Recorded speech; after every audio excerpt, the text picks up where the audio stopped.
Political update sir.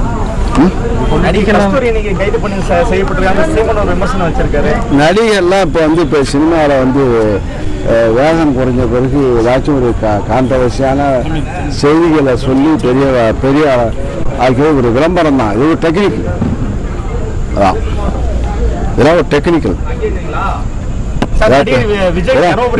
நீங்களாம் இருக்கிறதுனால தான் ஏதாச்சும் ஒரு வார்த்தையை சொன்னால் பெருசாக்கி அது இப்போ பேனாக்கி சொல்லுவாங்கள்ல, பழமை சொல்லுவாங்கள்ல, இது போல தான் இதெல்லாம்.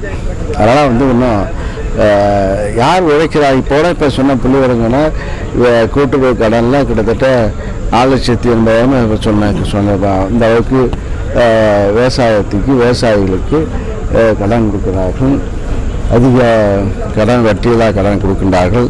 இதெல்லாம் இப்போ சாதனைகள். இந்த கிட்டத்தட்ட 4,75,000 பேர் மகளிர் உரிமை திட்டம் பணம் வாங்குகிறார்கள். இங்கே மாதம் வருகிறது. இதை இந்த அரசு இந்த முதல்வர்கள் செய்கின்ற சாதனைகளை சொல்லலாம். நீங்கள் சொல்ல மக்களுடைய மனதில் இருக்கிறது. ஆக நாங்கள் மக்களுக்கு என்ன சொன்னால், தனிநபர்கள் இந்த இதுவரையில் பல கட்சிகள் ஆட்சி இருந்தாலும் தனிநபர்களுக்கு பணம் வருவது என்பது அரசாங்கத்துடைய திட்டம் செல்வது என்பது இந்த நம்முடைய முதல்வர் மு க ஸ்டாலினுடைய ஆட்சியில்தான் தனிநபர் பலன் பெறுகிறார்கள். நிலம் வந்தால் கட்டடம் கட்டுவாங்க, தொழிற்சாலை கொண்டு வராங்க, சாலைகள் போடுவோம் என்று சொல்லுவாங்க, செய்து கொண்டிருந்தார்கள்.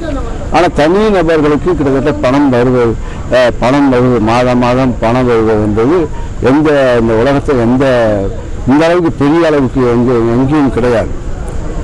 இந்தியாவிலேயே போன்ற திட்டம் எங்கேயும் கிடையாது. தனிநபர் வருமானம், தனி ஊர், அந்த கிராமத்தை எடுத்தால் கிராமத்துக்கு மாதம் ஒரு 1000 பேர் இருக்காருன்னா கிட்டத்தட்ட 800 பேருக்கு அவருக்கு பணம் கிட்டத்தட்ட பணம் இருக்கு. அந்த கிராமத்துடைய வளர்ச்சி அவங்க குடும்பம் வளர்ச்சி இருக்கிறது. அதுதான் சாதனைகள்.